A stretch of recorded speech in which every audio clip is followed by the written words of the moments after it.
मोहतरम मुकाम पद्मश्री शिवन खैबरी साहब और सभा, वो एम्प्लॉयमेंट पैकेज नहीं है, वो प्राइम मिनिस्टर्स एम्प्लॉयमेंट। बुजुर्गों, बहनों, नमस्कार। वो रिहेबिलिटेट करेंगे कश्मीर की धरती पे। कुछ ताकतों ने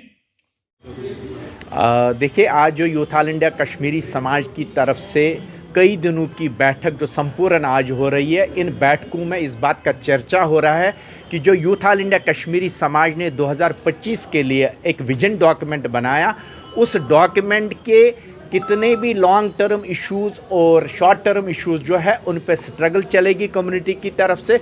हाँ, उम्मीद है राज्य सरकार और भारत सरकार उसको बड़ा सीरियस लेगी और उसमें जितने भी मुख्तसर पॉइंट्स हमने कहे हैं उस पर चर्चा के बाद गवर्नमेंट उसकी इम्प्लीमेंटेशन करे, जिसमें लॉन्ग टर्म में ये कहा गया कि भारत सरकार इमीडिएटली एक रिटर्न मॉड्यूल बता दे कि कश्मीरी पंडित की वापसी कब और कैसे होगी। सेकंड पॉइंट उसमें यह है कि जो आपने पॉलिटिकल एम्पावरमेंट के लिए 2 सीटें रिजर्व की है, उन दोनों सीटों के ऊपर कम्युनिटी के अंदर पहले एक इंटरनल इलेक्शन होना चाहिए।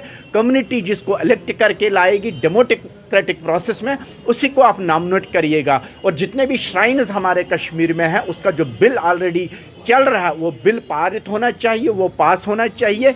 तभी हम चाहेंगे कि हमारा सिविलाइजेशन मंदिरों के द्वारा कश्मीर में रेस्टोर किया जाए। और इसके साथ साथ पीएम्स पैकेज के अंडर जो भी पहले 6000 पोस्ट थे उनको इन्हांस करके और 15000 पोस्टों की घोषणा की जाए।